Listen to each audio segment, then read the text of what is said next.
L'entrée dans l'horreur. Plus on avance dans ce chapitre 1060, qui s'appelle l'incident de God Valley, et plus cet incident prend une dimension sombre et difficile à lire.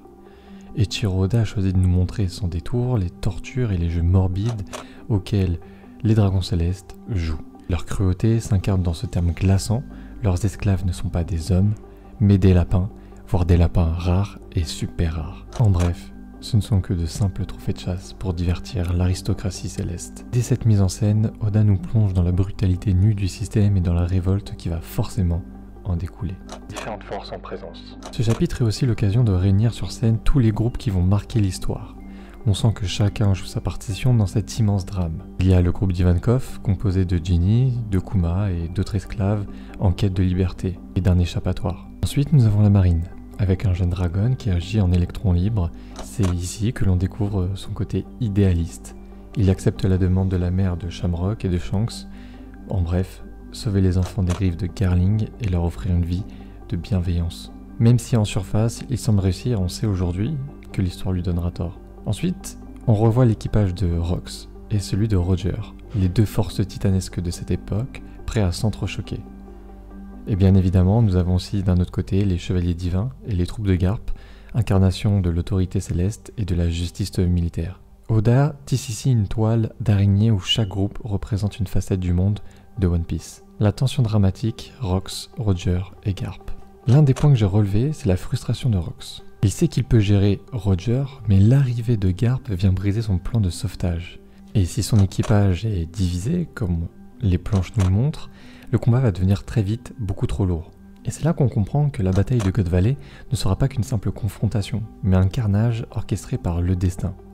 Si on peut parler de destin. Le rôle de Garling et d'Imu. Voici ma théorie. Oda ne se contente pas de nous montrer des affrontements, il nous glisse des indices. On assiste aussi à une conversation entre Garling et Saturne. Saturne le félicite d'avoir repéré God Valley, la lignée d'Eddie, et peut-être même le fils de Rox, Teach. Garling lui parle d'un simple coup de chance, coup du destin. Mais est-ce vraiment le cas?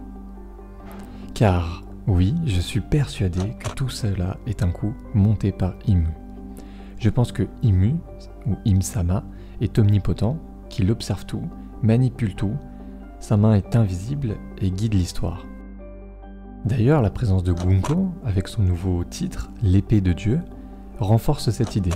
Si Imu se voit comme un dieu, alors Gunko n'est peut-être qu'un réceptacle, un instrument. Et on pourrait comparer un petit peu ce rôle à celui des âmes artificielles dans Bleach avec Kon. Et plus j'avance, et plus je vois Imu comme un peu un Aizen dans l'univers de One Piece. Omniscient, manipulateur, avec toujours 2 ou 3 coups d'avance. Mais on verra dans le futur si j'ai raison. Et maintenant que je vous ai dit ça, imaginez Imu à God Valley. Si Imu apparaissait à God Valley, imaginez-le exécutant Chebek devant les yeux de Teach. Cet événement pourrait enflammer le cœur de Barbe Noire et l'entraîner dans un cycle de vengeance. En parallèle, la marine modifierait la version officielle de l'incident avec l'aide de Morgan, qui lui tirerait profit de son chantage et cela créerait un miroir parfait avec notamment le film One Piece Red et Tot Musica. En conclusion, ce chapitre 1060 n'est pas seulement un flashback, c'est un nœud dramatique, une pièce maîtresse qui éclaire autant le passé que l'avenir.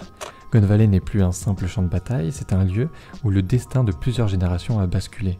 Et je suis persuadé que le visage que Son Goku nous a dépeint en nous parlant de Chebek et de son équipage est en réalité un vaste mensonge. Voilà, c'est tout pour cette petite review les amis, j'espère qu'elle vous a plu, j'ai hâte de voir la suite, de confronter mes théories aux révélations d'Oda et aussi à vos théories, et on se retrouve très vite pour un live, pour une vidéo, et aussi pour des réacts. Portez-vous bien, c'était Kurohashi, Jana.